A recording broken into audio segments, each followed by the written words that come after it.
ഇവിടെ പ്രായമായ ആളുകൾക്കൊക്കെ ദീർഘകാലമായി സുധാകരനുമായി പരിചയമുള്ള ആളുകളായിരിക്കും, പാർട്ടി ക്ലാസ്സുകളിൽ പങ്കെടുത്തതായിരിക്കും. അങ്ങനെയൊക്കെ പങ്കെടുത്ത ആളാണോ? 3 തവണ അദ്ദേഹം മത്സരിക്കുമ്പോൾ ഞാൻ ബൂത്ത് കമ്മിറ്റി സെക്രട്ടറിയാണ്. അദ്ദേഹത്തിന് സ്വാധീനമില്ലാത്ത മണ്ഡലം, അവിടെ സ്വാധീനം ഉണ്ടാക്കിയെടുത്ത ഒരാളാണ് ഞാൻ. മനസ്സിലായ? ഒരു 3 തവണ 2006, 2011, 2016 അവിടുത്തെ ബൂത്ത് സെക്രട്ടറി ആയിട്ട് വർക്ക് ചെയ്താണ് ഞാൻ. ഇപ്പൊ പാർട്ടി വിട്ടേക്കോ? തീരദേശത്ത്. മനസ്സിലായ? ആ മനുഷ്യൻ ഒരു കാലത്തും രക്തസാക്ഷികളെ ഉപയോഗിച്ച് ഇയാൾ പോകാൻ പോയായിരുന്നു. സ്വന്തം അനിയനെ തള്ളിപ്പറഞ്ഞവൻ പോയി പണി നോക്കാൻ പറ. ഇതാണ് പാർട്ടി. ഒരു കാലത്തും ഈ പാർട്ടി ചെങ്കൊടി താത്തില്ല ഒരുത്തന്റെ മുമ്പിലും. ഓക്കെ, മതിയോ? അതായത് സുധാകരൻ പോയാലും പാർട്ടിക്കോ ഒരു ക്ഷീണവും അമ്പലപ്പുഴ ക്ഷീണം ഉണ്ടാകത്തില്ല.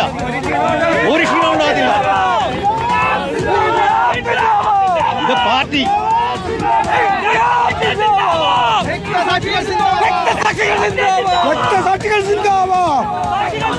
കരികാലിയായ സുധാകരനെ ഒറ്റപ്പെടുത്തുക.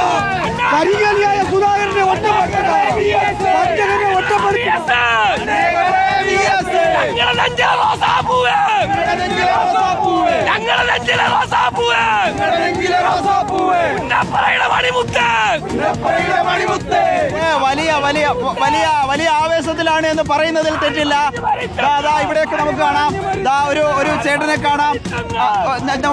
ചേട്ടാ എവിടെ നിന്ന് വരുവാ? ഞാൻ വണ്ടാനം. ഇത് സുധാകരന്റെ ഒക്കെ വോട്ടിട്ട ആളാണ്. വോട്ടിട്ടത് ഞങ്ങൾ പ്രവർത്തിച്ച കരിക്കും വെള്ളം കൊടുത്ത് അയാളെ ക്ഷീണം മാറ്റി ഇലക്ഷൻ ഓരോ സമയത്തും അയാളെ നിയന്ത്രിച്ചു കൊണ്ടുപോയ മനുഷ്യരാണ് ഞങ്ങൾ. അറിയാമോ? അയാൾക്ക് വേണ്ടി പ്രവർത്തിച്ച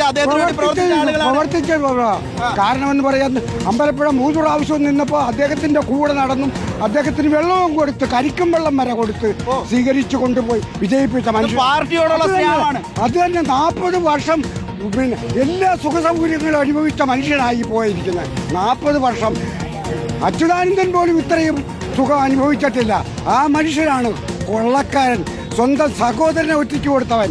അതായത് പാർട്ടിയിൽ നിന്ന് കിട്ടാവുന്ന ആനുകൂല്യങ്ങളെല്ലാം സകലതും പറ്റി.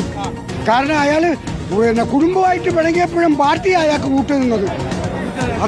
അതാണ് വളരെ വൈകാരികമായ പ്രതികരണങ്ങളാണ് വിനീത ഇവിടെ നിന്ന് ലഭിക്കുന്നത്. ഞാനിപ്പോൾ ആലപ്പുഴ അമ്പലപ്പുഴ പുന്നപ്രയിലെ VS-ന്റെ വീടിന് മുന്നിലാണ്.